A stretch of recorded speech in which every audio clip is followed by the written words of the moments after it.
un físico genial, famoso por su humor ácido y sus teorías que cambiaron la mecánica cuántica, entra tambaleándose en el consultorio de un psiquiatra con fama de conversar con los sueños como quien conversa con dioses antiguos. Uno busca rigor absoluto en la ecuación, el otro sentido en el símbolo. Los une una palabra que muchos usan a la ligera y pocos se atreven a mirar de frente: sincronicidad. Hoy vamos a abrir el expediente Jung versus Pauli y a rastrear la ciencia oculta detrás de ese concepto que promete ser puente entre mundos que casi nunca se hablan. Quédate, porque hay escarabajos que llaman a la ventana en el instante preciso, aceleradores de partículas que se rompen cuando cierto físico pasa cerca, y una pregunta que late como metrónomo: ¿y si algunas coincidencias no fueran casualidad, pero tampoco causa y efecto, sino otra cosa? Para calentar motores, una escena que se volvió leyenda.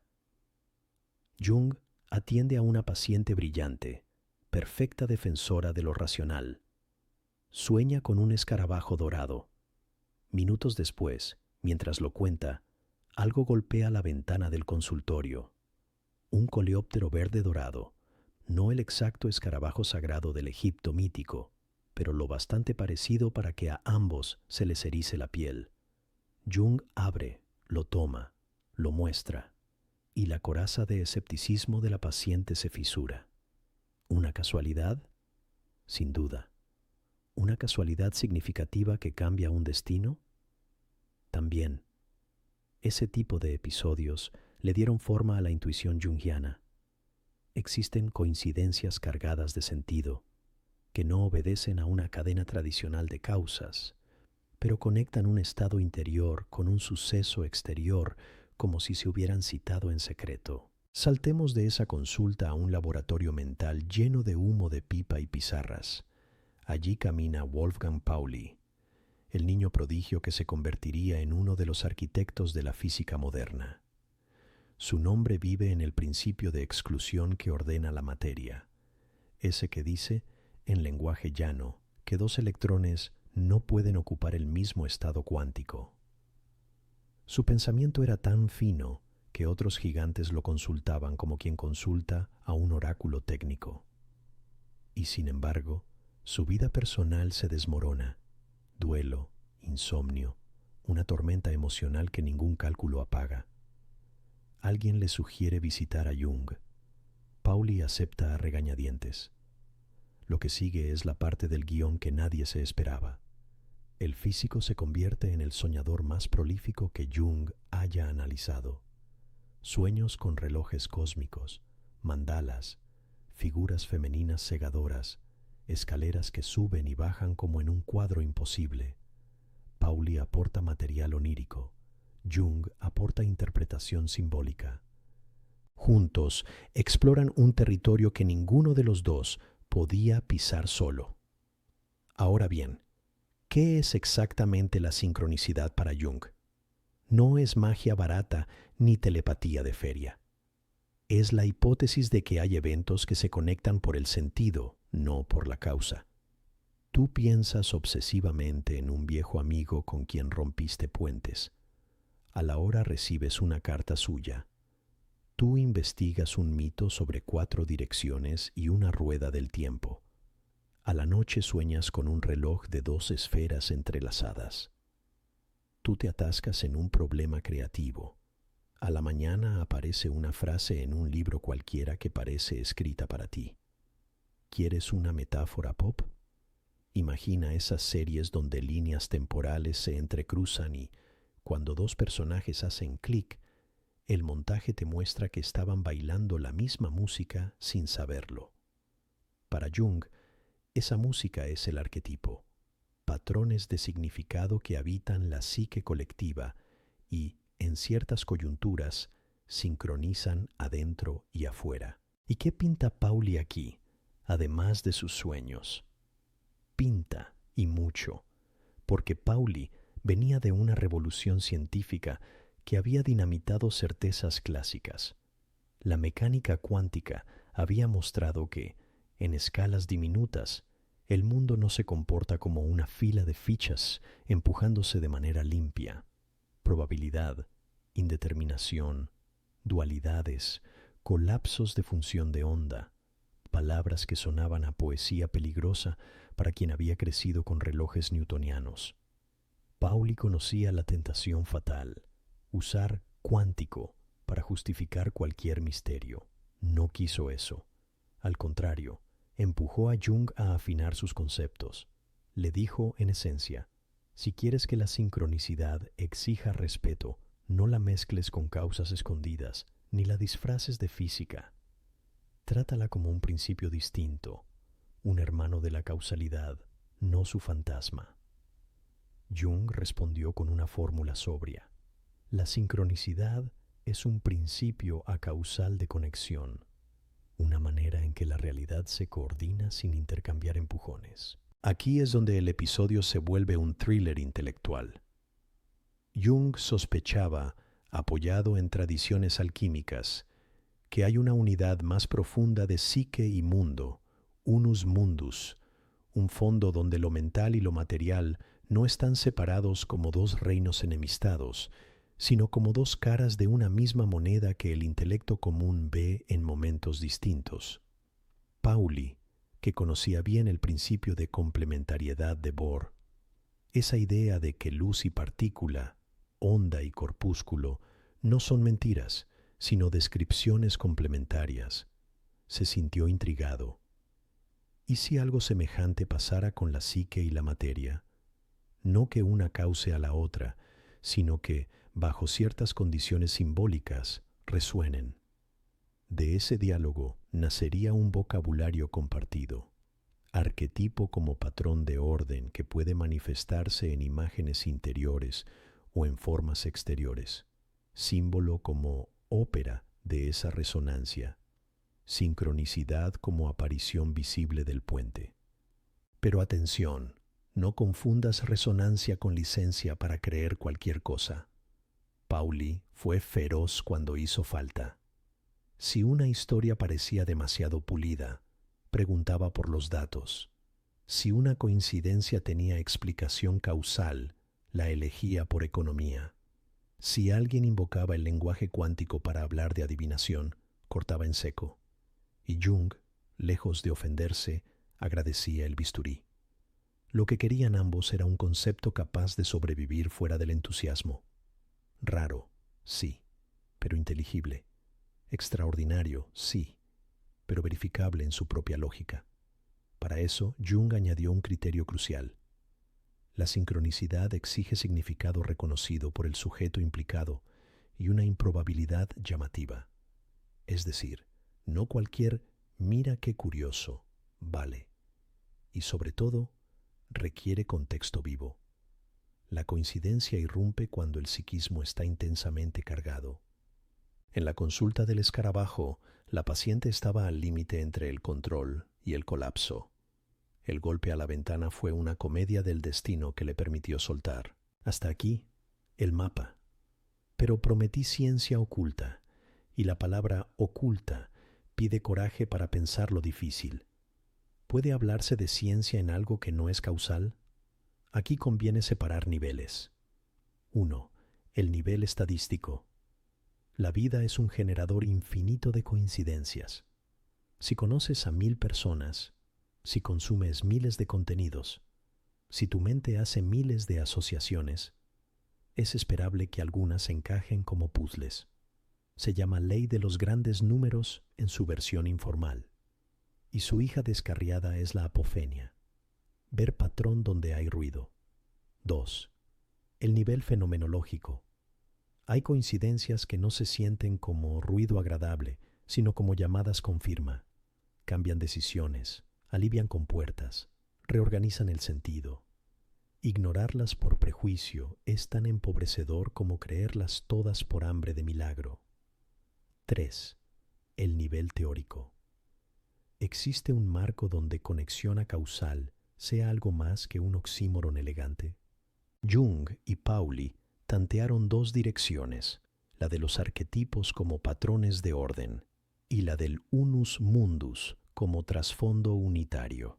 Ninguna se deja meter en una probeta, pero ambas invitan a modelos con analogías en la ciencia contemporánea, sincronización de osciladores, autoorganización, emergencia, sistemas complejos que pasan de caos a orden por acoplamientos sutiles. Pausa dramática. ¿Estoy diciendo que la sincronicidad es lo mismo que el entrelazamiento cuántico? Number. Esa confusión es una puerta de servicio a todo tipo de abusos. El entrelazamiento es una correlación medible en sistemas microscópicos, con límites estrictos de comunicación y con predicciones claras. No nos dice que tus pensamientos influyan a distancia en los semáforos. Lo que sí podemos rescatar del espíritu cuántico, y esto a Pauli le interesaba, es que la realidad no cabe completa en la intuición causal de sentido común y que hay correlaciones que, sin ser causales, son reales y cuantificables. Jung añadió el ingrediente cualitativo. Cuando la correlación se pinta de significado, el sujeto se convierte en parte del experimento. No un crear la realidad con el pensamiento, sino un reconocer una forma que te incluye. Tomemos un caso Pauli, que parece sacado de una comedia negra. El efecto Pauli. Colegas contaban, medio en broma, medio en serio, que cuando Pauli entraba en un laboratorio, algo se rompía. Una lámpara, un fusible, un equipo delicado. La leyenda creció lo suficiente como para que él mismo jugara con ella. ¿Brujería? Number. ¿Azar? Tal vez. ¿Una fábula que concentra algo de verdad? Seguramente, Pauli era una presencia intensa, disruptiva. Su sola entrada alteraba los nervios del equipo. Y cualquiera que haya trabajado con aparatos sensibles sabe que la torpeza humana es un demonio real. A Jung le encantaba la anécdota no por prueba de poderes, sino por símbolo. La psique fuerte altera el campo. En su lenguaje, una energía anímica puede precipitar eventos que, al ser contados, dibujan una coincidencia. En nuestro lenguaje cotidiano, las personas importan en los sucesos y su estado interno se filtra en lo externo de maneras no mágicas pero sí contundentes. Volvamos al corazón. Los sueños de Pauli. Entre ellos, uno recorre la literatura como si fuera un mito personal. El reloj del mundo. Dos esferas sincronizadas por una rueda central, una vertical y otra horizontal, marcando tiempos que se cruzan en un eje. Si has visto películas donde un personaje abre un artefacto y al girar sus anillos todo parece encajar, esa sensación de que el mundo es un mecanismo bello, entenderás la fascinación. Jung lee ahí la cuaternidad que atraviesa su obra. 4 direcciones, 4 funciones de la conciencia, 4 elementos. Pauli ve la elegancia de una simetría que recuerda a ciertos espacios matemáticos donde rotar no es solo rotar, sino pasar a otro tipo de pregunta. De ese diálogo nace una intuición compartida. Hay patrones de orden que se expresan tanto en la psique como en la naturaleza, y captar esos patrones puede aliviar vidas tanto como iluminar teorías. Cuando uno de tus sueños te muestra una figura que encaja con un problema científico, no es que el sueño explique la ciencia, es que te alinea para pensar con más belleza y precisión. ¿Y qué hacemos con todo esto en la vida práctica, más allá del entusiasmo intelectual? Aquí viene el manual mínimo, inspirado en ambos. 1. Guarda registro. No porque el diario íntimo sea mágico, sino porque el olvido es selectivo. Sin registro, toda sincronicidad futura parecerá la primera. Con registro, verás si hay temas que regresan con firma. 2. Cuida el sesgo. Si hoy te obsesionas con pájaros rojos, verás pájaros por todas partes. No toda repetición es mensaje. La pregunta clave no es ¿ocurrió algo raro?, sino ¿esto responde a una pregunta viva que me estaba haciendo? 3. Honra la coincidencia con una acción pequeña. Si el escarabajo golpea en la ventana, no proclames que el universo te habló. Usa el agujero en tu resistencia para dar un paso concreto. Pide perdón. Cierra un ciclo. Escribe ese correo. 4. Mantén la doble lealtad. Si hay explicación causal, tómala. Si no la hay y el sentido arde, no desprecies el fuego por miedo a la superstición. 5. Comparte con criterio. No hace falta transformar cada coincidencia en un sermón. A veces basta con una sonrisa cómplice con el mundo. Pero el título prometía una ciencia oculta, y vamos a empujar un poco más esa puerta. Seamos francos, la sincronicidad no es, ni pretende ser, una teoría física. Es una filosofía de la experiencia que se vuelve fértil cuando dialoga con ciencias que estudian patrones. Piensa en la sincronización de metrónomos sobre una mesa móvil. Sin que uno empuje al otro, terminan bailando juntos por acoplamiento a un soporte común. Piensa en neuronas que se encienden al unísono, en ritmos que coordinan percepciones, en bandadas que viran como si fueran un organismo único, sin un director visible, en mercados que entran en fase. ¿Causalidad?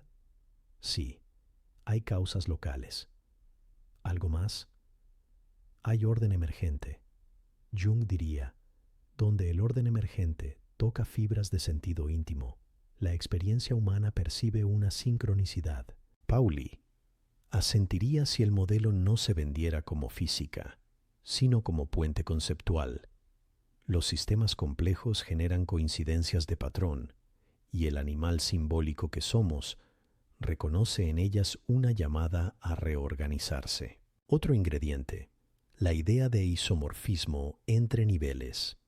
En ocasiones, una forma se repite cambiando de material. La cruz puede ser mapa de direcciones, anatomía de una iglesia, trayectoria del sol, diagrama psicológico, figura de equilibrio. Cuando una forma visita varios planos a la vez, el sujeto puede vivir eso como sincrónico. La novela que lees habla del duelo que llevas. El cielo se nubló como tu ánimo, y un amigo aparece con una playlist que contiene la canción que necesitabas. ¿Selección? Sí, solo selección. No siempre. A veces, la vida te pone en el punto en que formas semejantes se cruzan porque te has movido hacia ese cruce. El trabajo interior crea condiciones de posibilidad para que el exterior conteste con materiales que ya estaban allí, pero no se presentaban como respuesta. No te conviertes en hechicero, te vuelves un lector más fino. Y hay un último piso en esta torre, la ética de la sincronicidad. Jung insistía en que el criterio último no es si algo te deslumbra, sino si te hace más entero. Pauli añadiría, si además te hace pensar mejor. Una coincidencia que te infla el ego, que te separa de los tuyos, que te vuelve altavoz de rarezas sin compasión, merece sospecha. Una coincidencia que te afloja la rigidez, te devuelve ternura, te empuja a un acto justo, merece atención. La ciencia oculta no es un catálogo de hazañas paranormales, es una pedagogía de la atención con responsabilidad. Y en eso, el físico y el psicólogo, tan distintos, se dan la mano. Te propongo una escena de cierre con twist. Imagínate trabajando tarde en un problema. Estás cansado. Piensas en rendirte. De pronto, recuerdas un sueño de anoche, un puente colgante que vibra, y aún así aguanta. Al salir a despejarte, ves a un grupo de chicos jugando a cruzar un tablón sobre un charco. Se animan, ríen, lo logran. Suena tu móvil con un mensaje de alguien que te dice, aguanta, ya casi. Podrías decir, qué coincidencia, y seguir igual. Podrías decir, el universo me habla, y volverte dependiente de señales. O podrías hacer lo que sugerirían nuestros protagonistas, reconocer que hoy tu vida está tratando de enseñarte una forma, perseverancia balanceada, agradecer la belleza y volver al trabajo con una decisión pequeña y concreta. Si al final del día avanzaste 1 milímetro, la sincronicidad habrá sido maestra, y tú, buen alumno. Entre Jung y Pauli no hubo una fusión indiscriminada, sino un acuerdo exigente. El mundo es más rico que nuestras categorías separadas y hace falta una inteligencia doble para honrarlo. La causalidad explica muchísimo. El sentido, lo que más nos importa. La sincronicidad no pide que tires tus libros de ciencia ni tus mapas de terapia. Pide que admitas que, a veces, la vida arma guiños que merecen respuesta. Cuando esos guiños aparecen, que tu mente sea Pauli, afilada, crítica, divertida, y tu alma sea Jung, abierta, simbólica, humilde. El resto es artesanía cotidiana, registrar, discriminar, actuar, y de vez en cuando mirar a la ventana si escuchas un golpecito. Por si acaso, déjanos un like y síguenos, y arriba te dejo más videos para que sigas aprendiendo.